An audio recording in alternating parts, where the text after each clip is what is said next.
All right. We are live with another episode of Cerberus Sports Talk with my boys here, E and Cam. How you guys doing today? Doing great, man. It's playoff time. Cooling. Yeah. Right now we're about to be talking some NBA playoffs and a season awards, so stay tuned to find out.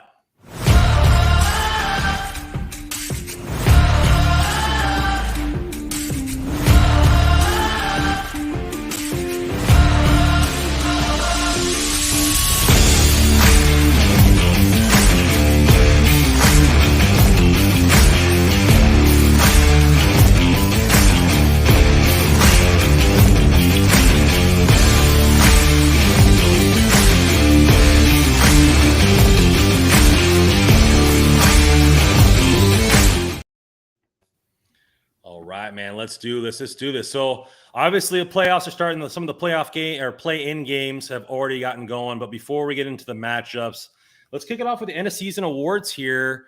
Talking about, the MVP, Defensive Player of the Year, that kind of thing. Let's start off with some of the I wouldn't want to say lesser awards, but we'll finish with the MVP. Why don't we start with Defensive Player of the Year in your eyes? Cam, why don't you get us started? I would go with Thibault, Marcus Smart. I don't know. I think it's in between those two right now. I probably would go with Marcus Smart just because I feel like he brings more energy. He's more of a defensive anchor, if that makes sense. I think once his team sees how the effort he puts in, it kind of transpires throughout the whole team. I think he's more of a defensive anchor than Thibault is. What do you think about that, E? Oh, that's great because I do like Thibault. I think personally Thibault is the best on-ball defender in the league. But the guy that I would pick for Defensive Player of the Year, I guess it'll be kind of a unpopular opinion, but I like Mikal Bridges in Phoenix. When I watch him play, it's like more than him playing on ball. He always knows where he is on the court. He always understands. I see him communicating every play, and he's pretty versatile, bro. He's guarded 1 through 4 plenty of times. So that would actually be the guy that I picked. I know his team is really good defensively all together, so it'll be a little bit harder for him, you know what I mean, to get that award. But that'll definitely be my pick. Do you think it sets him apart being like a field general? Like you said, he's calling out almost like a quarterback or a defender, like a linebacker calling out coverages and everything like that as the offense is coming up the court? Yeah, I see that because as a player, it's very hard to be engaged, especially the way he is. He's efficient offensively, but it's very hard to be engaged not only on the ball but off the ball, the way you run off screens. And I see him giving his all and his energy to every single aspect of defense. Not only that, but he played every game this year.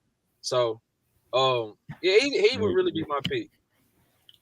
Which is that's underrated nowadays. Playing every game. Oh my goodness, bro. Like, especially with everybody doing load management and everything and the pace of the game. It's a lot more jumping, a lot more running, So that's big time to be able to get in every game.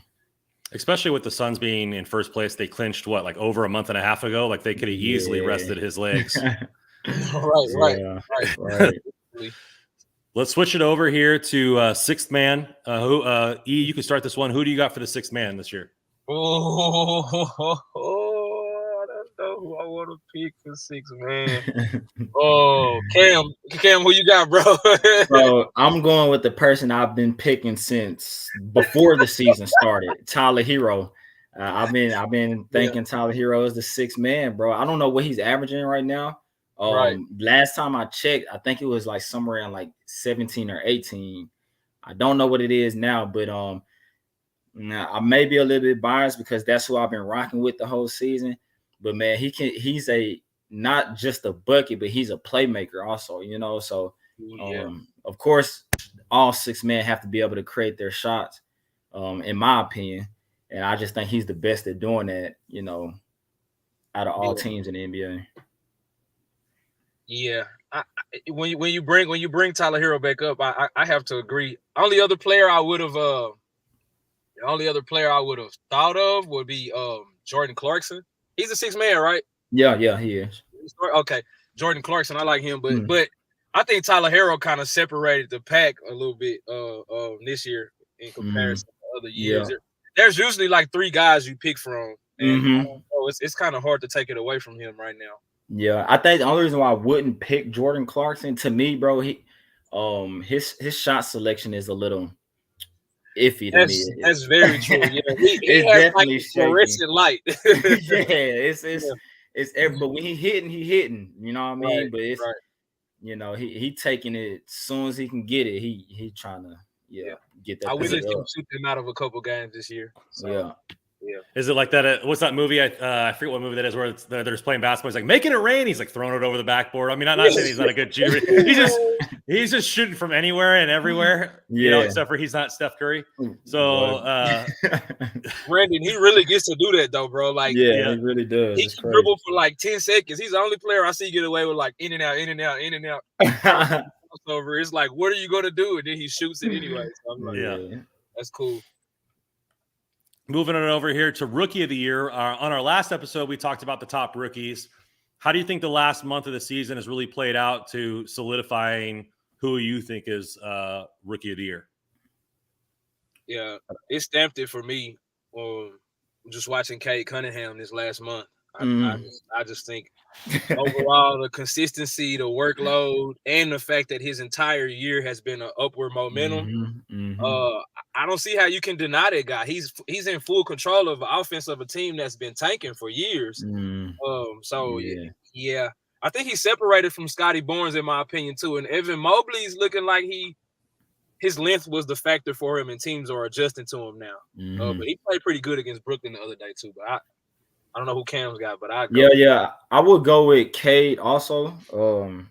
Man, I watched him when they played against Brooklyn, and they really had no answer for him. Like he just the only reason why he didn't win that game is because of his surrounding cast. But you know, if you were to put Cade Cunningham on Cleveland, you know, I think it would be. Of course, he would have to remove Darius Garland, but you know, if you put him around some talent, he'd be a problem. But I think Evan Mobley is going to get it because that's just how it works, bro. It's like they may make the playoffs and this and that. So that's usually how the storyline goes with the NBA. So they factor in team success into individual awards a lot.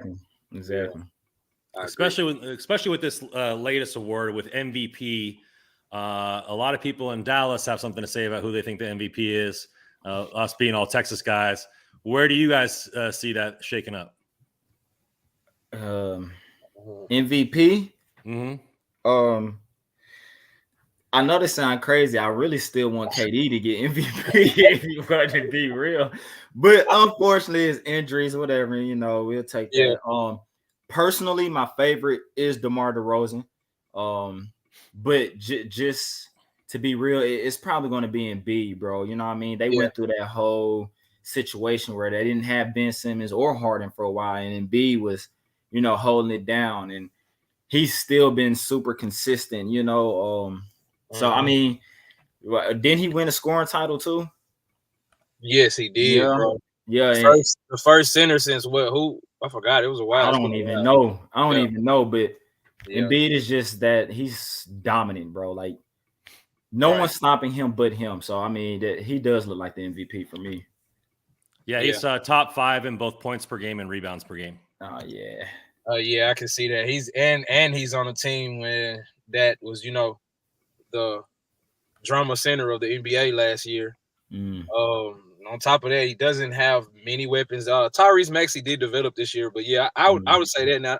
I gotta do my yearly award rant because a lot of people have gotten awards, and I just don't think it's about who's really most valuable. You know what I mean? I feel like they want to achieve that international appeal. They'll put Jokic, Giannis, and Embiid up there every year, but not every year, but they'll put them up the top. But I'm not saying that they don't deserve to be up top, but whatever happened to, I want to throw D Book in there, whatever happened to the best player on the best team? Is it that Devin Booker's not as marketable because he's a quiet clean Mhm. cut guy. He doesn't wear jewelry to games. He's not on Instagram talking crazy. Mhm.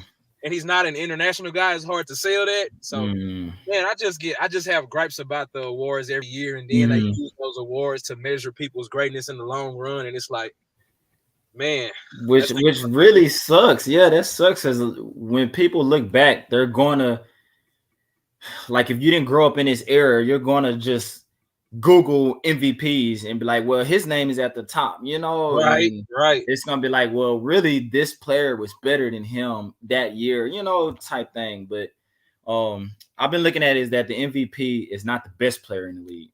Right. I think people are starting to get that a little mixed up. Like, okay, Embiid, he's the MVP, but he's not the best player in the NBA.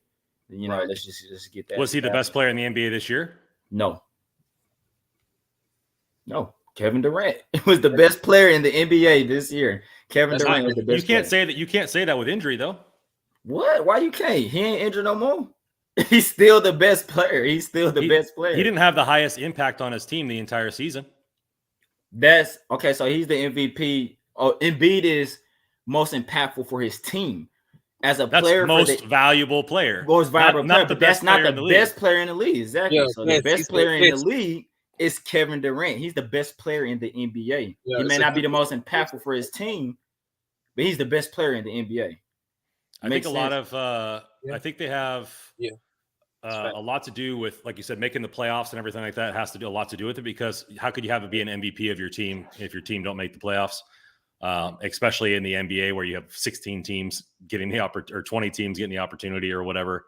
I think that has to be a little bit of it, because you can't really be the MVP there. But he was top 5 in both points and rebounds. He put up a definitely good season. He was healthy. I think he's probably the rank there, except for people in Dallas want to put Doncic, because he's probably the most valuable person on that team. I mean, he carries that team night in and night out. So then you have that argument there. And when you're voting for an award, it's all about how you perceive what the award is supposed to be. Mm-hmm. Right. So is MVP the best player in basketball, or is MVP the most impactful player to their team? Whoever voting, that's how they're going to vote. It's the same thing with the Hall of Fame. Which is kind of tough, because I feel like last year Steph Curry was the most impactful player for his team. He didn't get MVP because they was 8th seed or play-in, whatever it was. But Steph Curry was going crazy for the Warriors last year. Without Draymond. Without Draymond, without Clay. He was doing it with a whole bunch of young guys, so led the league in scoring. Yeah. So but it wasn't crazy, I guess winning plays a part into it. So right. All right. Well, let's get into the matchups here. Let's start with the play-in round tonight. So we have the Pelicans versus the Clippers, and the Hawks and Cleveland.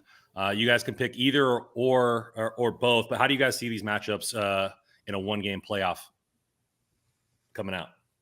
I got the Pelicans.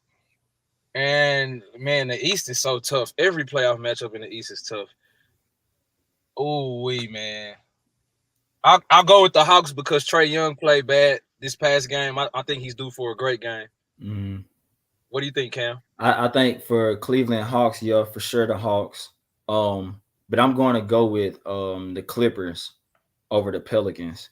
Okay. I just think, I don't know. I feel like Paul George is going to have a big game, man. I just feel that way. And that they're actually, for me, a favorite. I like Reggie Jackson, man. I really do. He Reggie. I love his game, man. His game is so underrated. He has a nice skill game. He has a lot in his bag. So I would like to see him play more. But I don't watch too much of the Pelicans, man. I really don't. Man. I don't even know what's going on as much, as I probably should, but right. But yeah, I do got the Clippers winning on. You got the Clippers? Yeah. Yeah. Man, CJ and Brandon Ingram looked so good the other day, bro. Mm. They looked so good the other day. Do you think Zion is going to come back if they make the playoffs? Do you think he's going to come back postseason? No, I don't think so. Yeah, I think he's hanging it up, bro. But dang. He look healthy, right? He looks healthy. He doing 360. He doing 360 windmills. The landing looked a little But you know, It you're a was a big guy, so yeah, it was a little yeah. Well, they would need him if this next matchup comes in. Let's go. If either whoever wins, the Pelicans or the Clippers, they face the Suns. Do they even have a chance, a no, snowball's chance in hell to beat Phoenix? it's a sweep. Either team, sweep. I don't see him. I don't like, man. Yeah, Phoenix is way too sharp, and they have way too many weaknesses, bro. Like, yeah, I don't see Bro. it. Suns in 5 max. No, for real. Like Phoenix is so good right now. Like everybody's playing their role perfectly. Perfectly, yes. Like nobody is stepping outside of their role, bro. They're not doing too much or too late. Like it's just perfect. It's yeah. Phoenix is the favorite, honestly, right now. So Yeah. All right, they're picking the Suns. I'm picking the Suns. And when you clinch, I don't even watch many games, but the 3 games that I did watch this year, 2 of them had the Suns playing, and I was very impressed with how complete their team was. Yeah. So They're good top to bottom. All right, the next matchup probably a little closer. We're gonna go Mavs and Jazz. How do you guys think this game is going to be shaken out here? I think the Mavs are the higher seed, 4 versus 5, so they'll have home court advantage.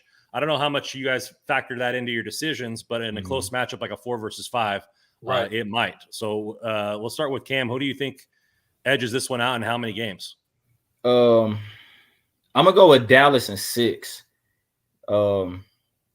Luka, man, it's just I think they're gonna tear Gobert up in that high pick and roll that they run. It's toast.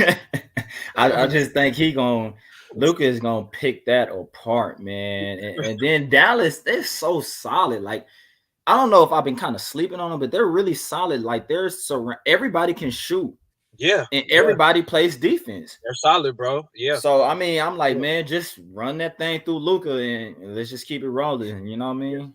For all you guys listening and not watching, Eric was like, "Preach, Cam, preach." He was about to say the same thing. Yo, I was gonna say Mavs in 6.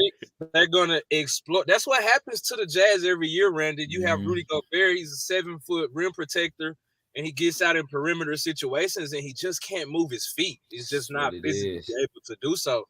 And the last point guard in the NBA that you want to have a big guy like that guarding is Luka. It's Luka, bro. Inside out, he can get him on his hip. He can kick the ball out. And I don't trust the Jazz. They don't have anything that they can go to in a playoff situation that makes me feel like it's any bread and butter. The Mavs having home court advantage is a great thing because I feel like Utah is the toughest arena to play in the NBA. And had they had their home court advantage, it may help them a little bit. Their fans are diehard. There's been a lot of derogatory statements they've made over the years as well. But overall, it's a hard environment to play in, and the Mavs they're looking good. Oh, but here's the thing though. There's a possibility they could rest Luka the first 2 games, Cam. Oh, whoa, wow. Further injury. Oh, for real? That is a major factor. So if Luka plays, I got him in 6. If not, maybe tougher. Yeah, for sure. Dang, I didn't even know that, bro. I just read that today that they possibly could rest him the first 2 games to prevent further injury. But I don't think that's a smart decision. They might just play him through that, bro. Yeah, they need to just go ahead and do that, man. And then the backup center for Utah is Hassan Whiteside, right? Oh yeah, they're toast, bro. Nah, yeah. He can't come out either, you know. Oh man, yeah. Yeah. I think they should just go ahead and play Luka if he's capable, you know, and just having him out there is a big thing, yeah. Right. He don't even have to do much. You just draw the attention and kick the ball. Yep. Right. Mean the Dream is in the house. If you guys are listening, go subscribe to his channel. This guy's a young buck coming up in the game. Gonna be big one day. So this is gonna be for all the California people that listen to the channel. Warriors Nuggets. Where do you guys see this? The 3 versus the 6. How do you guys see this matchup shaking down? It all depends on when Curry is coming back. I've seen that he may come back on the 19th and stuff. I don't know when he's coming back, but if Curry can come back and not take time on coming back, I mean, like come back as Curry, not Right. Kind of rusty here, rusty there, like come back as Curry. I got the Warriors winning in 6. If Curry doesn't come back, man, I probably got Denver winning in 7. Yes. So I love Curry. I agree. Steph Amin's come in and say, "Hey, I live in Cali, but I'm a Lakers fan, so I want the Warriors to lose." Well, man. Hey, Steph Curry, man, you might get your wishes, but I don't know. It's gonna be tough to see, man. I think, yeah, that's so big. it's important for the Nuggets to come out hot in this series. If they could take the first 2 games and then that gives them a little cushion in case Curry comes back. Yeah. But I do like that they let Clay get a rhythm going into the playoffs. I do like that they let Clay get a rhythm in. Jordan Poole is ready, man. We'll see. I was just about to bring him up, bro. Can we talk about Jordan Poole really quick, bro? It's like I've been watching him. This is your show. I'm just living in it, man. I'm just hosting it. Listen, bro. I don't think Jordan Poole gets enough, but the moves that he's doing and how he's scoring, bro, when he gets on his own team, he is going to be an issue. I promise, bro. Like he's an all-star. Yes, bro. It's just, I mean, of course he got other people around him, but bro, nobody can stay in front of him. He has a counter move for everything. He's shooting a deep ball. He's scoring at all 3 levels. This dude, I didn't know he had a bag like that. I think because the first year when he was with the Warriors, I felt like he was taking ill-advised shots. I felt like he was forcing it a lot, but you can tell he's found that balance, man. And he has crazy counter moves. I love watching him. I love his game. Yeah. Brandon, Golden State, your Golden State Warriors, man, they need to figure out a way to keep Jordan Poole, brother. Yeah. Hey, man, last week, Brandon, he hit the most difficult dribble move in basketball that I have ever seen. Any player, Iverson, Kyrie, anyone, he did a move. I'm going to send you the video of it, Brandon. He did a move that let me know that, hey, yo, man, this guy's gonna be one of the best in the game if he keeps going. Oh, so man. all the Silky Mitts videos that I send you guys for hockey, you got one for basketball for me. Basketball, yeah, I got one for you now. For sure. So you guys are sticking with Golden State in 6 unless Curry can't come back, and then you guys are taking the other team, huh? Denver in 7. Yep, for sure. All right, last matchup out of the West, we got Memphis and the T-Wolves. I saw a lot of people on Twitter pumping the T-Wolves tires because they seem like they just cleaned the clock of whoever they played the night before. So is this going to be an upset in the making versus Memphis? No, if you ask me. No, bro. No. I do like the matchups, but Minnesota does not play a good brand of basketball to me yet. And they've been able to survive off talent. They got Anthony Edwards, one of the best young talents, Karl-Anthony Towns, of course. Bro, Memphis is a complete team. Offense, defense, everyone knows their roles, everyone knows their identity. And let's put it like this: if Memphis would have played that Clippers team who did Minnesota? Clippers. It was Clippers. Memphis would have beat them by 40. Yeah. 30 to 40 points. Yeah. You know what I mean? But we'll see. Patrick Beverly might turn up a little bit. Yeah. Well, first off, all those shenanigans that he pulled after the game or whatever, it was kind of expected out of P. Bev because he's so passionate, bro. You know what I mean? He's just super passionate. He's been through a lot. I've finally figured out his backstory, so I can understand why he's the way he is. Yeah. But I think that's the problem with Minnesota too. You know what I mean? Drake said it best: don't get hyped for the moment and start the backpedal. I think they're too roller coaster emotionally, bro. Like, yes, I know y'all won to get in the play-in, but them boys celebrated like they just won a chip. You know what I mean? So I'm like, all right.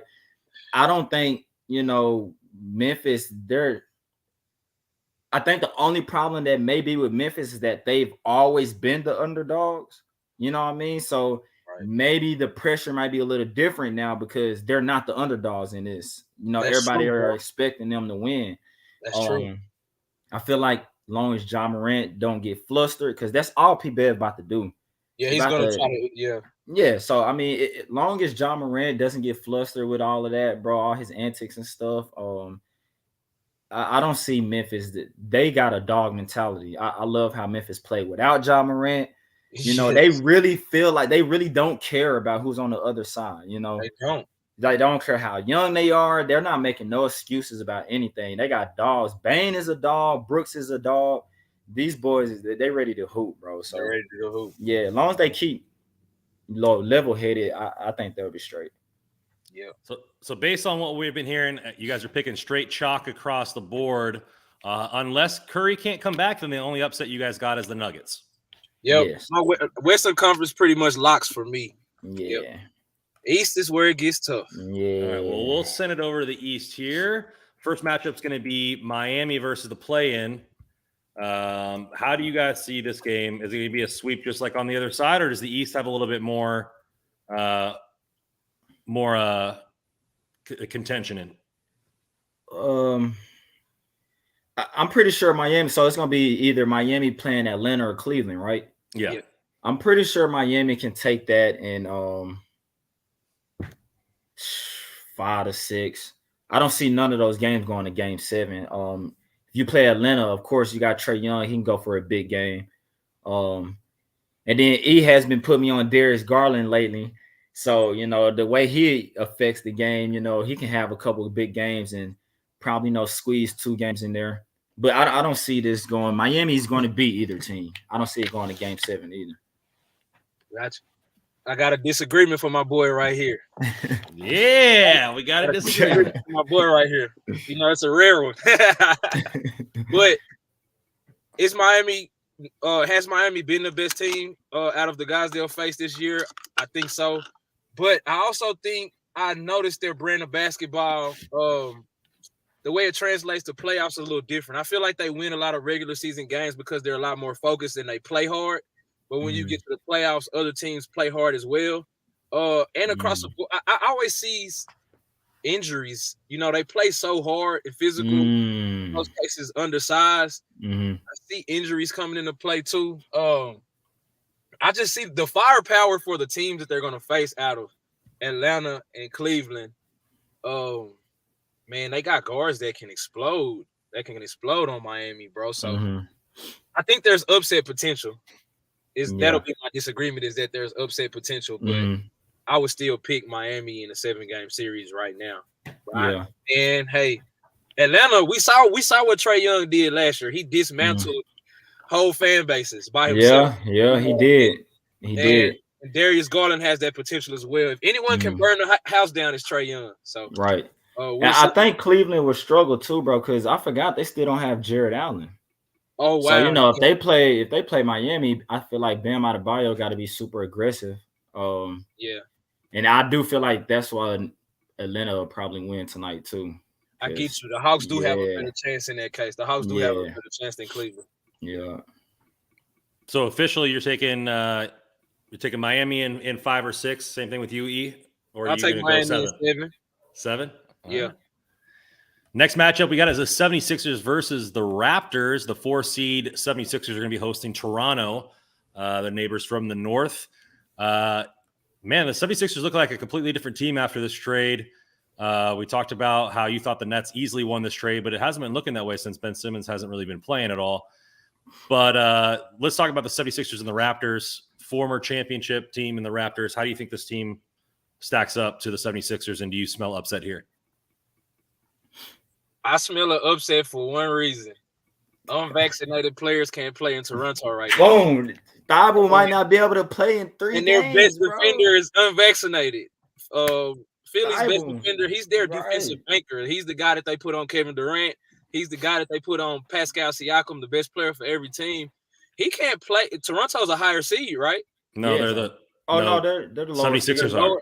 Okay. Well, hey. I mean, 2 to 3 games though. I mean, But you that's still big. can't play. That's big. Yeah, that means you have to win all your home games. You have to. Yeah, you have to. So I think there's upset potential, man. I'm gonna go with Toronto. I'm going with Toronto.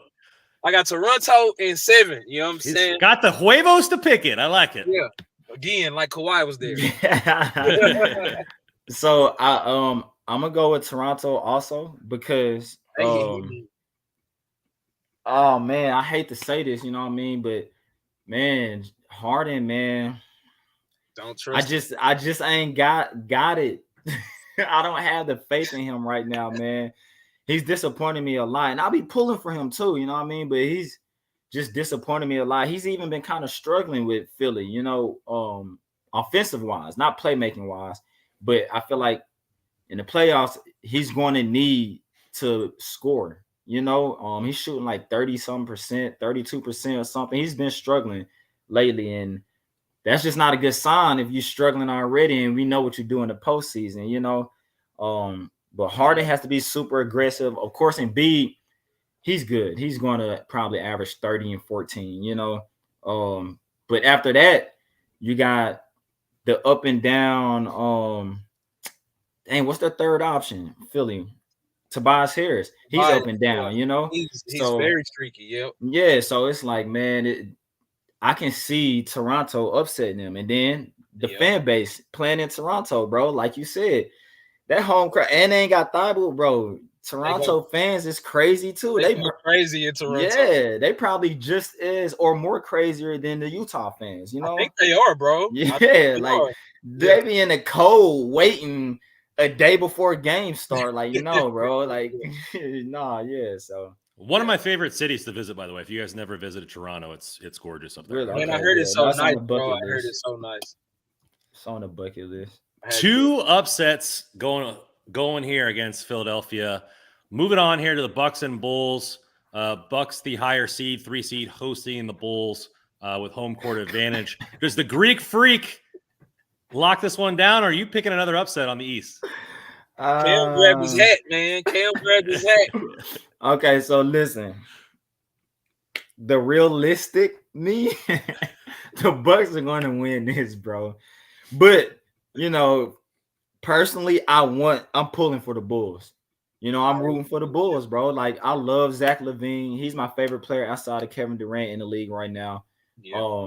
I love the way DeMar DeRozan has been playing. I just love his game, period. Bro, I've just been pulling for the Bulls, maybe because I've been pulling for them for a couple years now. And finally, they got a team where they can have an opportunity to do something. So I'm like, I'm about to keep pulling for y'all. I'm not about to hop off the bandwagon because y'all about to play Milwaukee. Even though I know Milwaukee is a better team, bro. I mean, I'm going to be straight up. Like, Milwaukee realistically is going to win this one. But I'm pulling for the Bulls for sure. Yeah, I feel you, bro. The Bulls, and that's the thing. The Bulls have the talent to do it. Yeah, man. Giannis is so good, bro. Oh my goodness, Giannis is so good. Bro, Chicago has nobody for him. Yeah, they have no one. That's what makes it troubling. Nobody for him. Now, in some ways, Milwaukee does not have enough guards to go toe-to-toe with Chicago. I know, but I mean, you just got so much physicality with Milwaukee. Like, all right, Drew can be on Zach. Drew can be on DeMar. And then Middleton is a solid defender. All of them are long. Milwaukee is a long team. Bobby Portis is long. They got Lopez back. They're just a long, big team, bro. Milwaukee's just I do want Bulls to win, though. I ain't gonna lie to you, but Amir is saying, the Bulls have been struggling lately, but you're right. They have the talent, but the injuries, and Giannis is a beast, especially in the playoffs. Yep, for sure. Yep, all facts. So should we do a 2-1? Are you gonna give them 2-1 odds? You get the Bucks there chosen, and then Cam, you get the Bulls, but 2-1. I'll take the Bulls. Yeah, I go 2-1 odds there. Gonna match up with brackets. 10 to 20 piece. There we go. Yeah, just a little small bet, just enough to get you some Chick-fil-A or something like that. Yeah. So here we're going here to the next one. Let me flip this over here. The next one's going to be Boston versus the Nets. Save the best for last for you guys, because I know this will probably be a 30-minute topic. Oh, man. Brooklyn. You already know we pulling for Brooklyn, man. Is this a real upset, or are you guys just pulling for him? It's not. You upset on who? This is a real upset for me. Celtics are the 2 seed. So, I mean, it would be an upset if the Nets win. Yeah. This is a real upset for me. Okay, then you start it. Why do you think the Nets are going to win and in how many games? I got Brooklyn in 6. Healthy Kyrie, healthy Kevin Durant. They're both at their peaks, not only physically but mentally. I love how Bruce Brown is trying to mesh himself in with the Bro, team. he He's is doing a great job. hooping. He He's is doing a great hooping, job. bro. And he's going to be open for the most part, He's most of the going to series. be that, bro. And he continues Yeah. that. Hey, man, Drummond. You got Drummond, who's a better rim protector. I think last year when Boston did pretty good against Brooklyn. Now let's look. Brooklyn beat Boston last year with no Kyrie. KD pretty much did it by himself, but Jason Tatum went crazy. But I think that the games that they did win, they established an inside presence. And what Brooklyn has added with Drummond, I don't really see it being too bad now. Boston is the best defensive team in the league, in my opinion. Besides the Suns, I like Boston. I might even put them up there number 1. But Kevin Durant and Kyrie Irving mentally have a level that no other players in this NBA have. And I just don't. It doesn't matter who guards them. Yeah, it doesn't matter. You know, they have good team defense, but Marcus Smart may be their only one-on-one defender. So, I don't know how you feel, Cam. I don't see this as an upset because I know this sounds crazy, even though Brooklyn is the play-in, this and that. Bro, Brooklyn is still a championship team. Like, you know what I'm saying? Like, I feel like the only reason why they are a play-in is because of injuries, situations. Yeah, you know, injuries, vaccinations, all that other stuff, bro. So I don't feel like this would be an upset. I'm in saying Nets in 6. Yeah, yep. That's about right. So like what I do worry about that I just figured out the other day when they beat Cleveland. Kyrie is fasting right now, bro. He's doing, I forgot what the name of it, a Ramadan something. Yeah. So he's not drinking or eating past certain times, you know what I mean? Or until a certain time. I feel like this might sound crazy, but all right, so if he's not eating until later on in the day, if they have earlier games, I feel like that will affect him, bro. Yeah. So I mean, like, of course you're going to need energy, you're going to need hydration, food, you know. Kyrie's been playing. What's crazy, he had his best game during his fast when he dropped 60 or whatever. You know what I mean? But right, bro, like going against Marcus Smart, he's going to drain your energy. You know what I mean? He's going to be on Kyrie the whole game, physically, you know, all of that. And that's the only thing that I'm afraid of about Kyrie. But he's been so locked in mentally because of that to where I think it's just, you know, it may not even play a big issue actually. And then you got Kevin Durant, best scorer since Jordan. So, you know, I know people say Kobe, and you know, I'm still going KD, most efficient scorer, bro. But yeah, like there's no answer for him. And then Boston don't have Williams either. So that was another inside presence. So yeah, bro. But I think everybody for Brooklyn has their own confidence. I think KD and Kyrie has instilled that in them. They trust everybody to do their thing. Seth has been playing solid. Drummond's been more confident. Claxton is coming off. He's more confident in finishing around the rim. He's a great rim protector. I think the only way Boston will win this is if Tatum and Brown, they have to have it in their heads like, yo, we taking this right now. They're going to have to be super aggressive, but sometimes they, you know, take shots from each other. So they do. There's no continuity with them. Yep. Yeah, it's a weird duo with them, but yo, Brooklyn is 6 for sure. You know, and this is something that I was looking at based on the bracket, and it might be prudent that they're the 7th seed. Reason being is this. They won't have to play Toronto until the Eastern Conference Finals if Toronto makes it that far. Toronto makes it. And Kyrie, with his unvaccinated status, that gives him a better chance to play in the States the whole time because you got multiple teams with the opportunity to knock Toronto off. That's right. True, if they bro. were the 1 or 2 seed, they'd have a chance to play a lower seed right away. That's true, bro. That's very true. Yeah. That's a good spot to land in because I was honestly thinking about that because I'm already thinking Brooklyn's going to the finals. That's just my personal opinion. But I thought about that and I didn't realize that it lined up that way. So yeah, that may be a good way to avoid Toronto, hoping they lose the first or second round. Right. Hopefully everything works out the way I want, and the Bulls beat Milwaukee, and Brooklyn keep going. So wouldn't the Bulls and the Bulls and Brooklyn meet in the Eastern Conference Finals? So if I don't know how they do it because I haven't looked it up to where if they reseed every round, then the Bulls would play the winner of Philadelphia and Toronto, assuming the Nets win, and the Nets would play the Heat. Okay. If they don't reseed and it's just a straight bracket, then the Nets play the winner of Chicago and Milwaukee in the second round. Okay. I think they don't do that. I don't think they do that. So I don't think they reseeded. Okay. I could be wrong though. Yeah. I feel bad for not knowing this. Like, bro, it is. I'll just be waiting for the next round. I don't know the structure of it. Right. But yeah, no, I would like to see Brooklyn and Philly in the Eastern Conference Finals too, if that's possible. However the structure goes, that would be a amazing storyline for the NBA. You know, either way, if it goes reseed or not, the only way they play Philadelphia is in the Eastern Conference Championship, unless the Heat lose in the first round. Yeah, got it. Hey, all right, so they talking about possibly bringing Ben Simmons back in the postseason. What you think about that? Oh man, I think if they bring Ben Simmons back, I'm a lot more comfortable if Brooklyn has to play against Milwaukee. Yeah. You know what I mean? Yeah. Will he be a six man? Like, will he be a six man? Like, because to limit his minutes with his back problems? Oh, yeah, like, he'll have to. Yeah, they can't bring him on the floor starting. There's no way. I don't see him playing any more than 20 minutes the first series per game.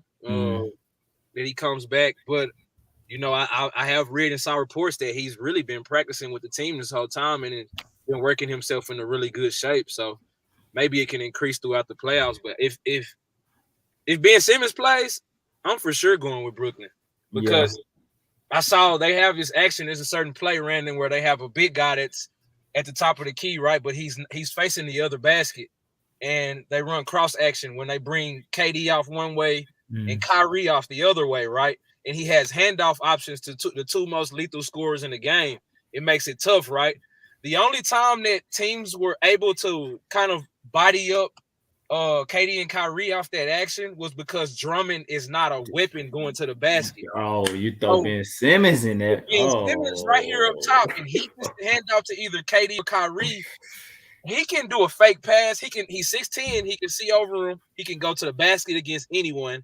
And he's he's a top 5 passer in the NBA. Top 3, if you ask me, honestly. Yeah, he has dimes. The schemes that they have set up, I see where they will put him, and I don't see them losing with just that action alone.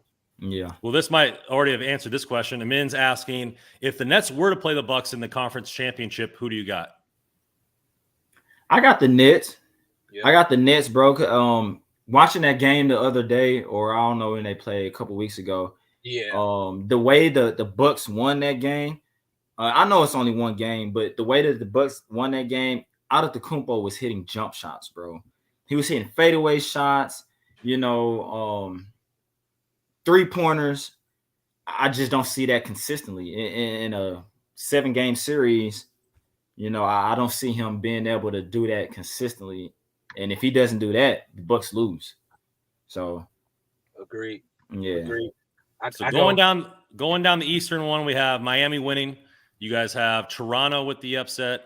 We have the 2-for-1, 2-to-1 odds bet between you guys, Chicago and Milwaukee. And then both of you guys got Brooklyn trouncing the Celtics in 4. Trouncing. Oh, man. So that's great, guys. We're going to be ending it here. Obviously, we got the first round of the playoffs coming up. The hockey playoffs are coming up here soon. Hopefully, the Kings can make it in for me. And then we'll get back together when the first round is over with to see how the teams played and who you guys got going forward. Cam, tell them where they can find you on Twitter. Cam24 Barnes, all platforms. Yeah, and then Eric, let everybody know what you got going on. I know you've got some art, some music, and tell the people where they can find you. Is your website up yet? It is up. BlessedMyChosen.com. Blessed My Chosen? Blessed by Chosen. Blessed to Okay. be why chosen. And you can find me on all platforms, all social media platforms at Eric D Chosen. No spaces, no extra characters. Eric D Chosen. Log on, inquire about some paint. Download some music. Help a brother out. Put some bread on his kitchen table. That's what we're talking about there. You guys can find me at Rando Commando 24 on Twitter. Please like, subscribe, and share. We're trying to grow Cerberus Sports. We just hit over 50 subscribers. We on our way up. That's what we're talking about. So progress, not perfection, baby. Yes, sir. Talk to you guys later. For sure. It's a great one.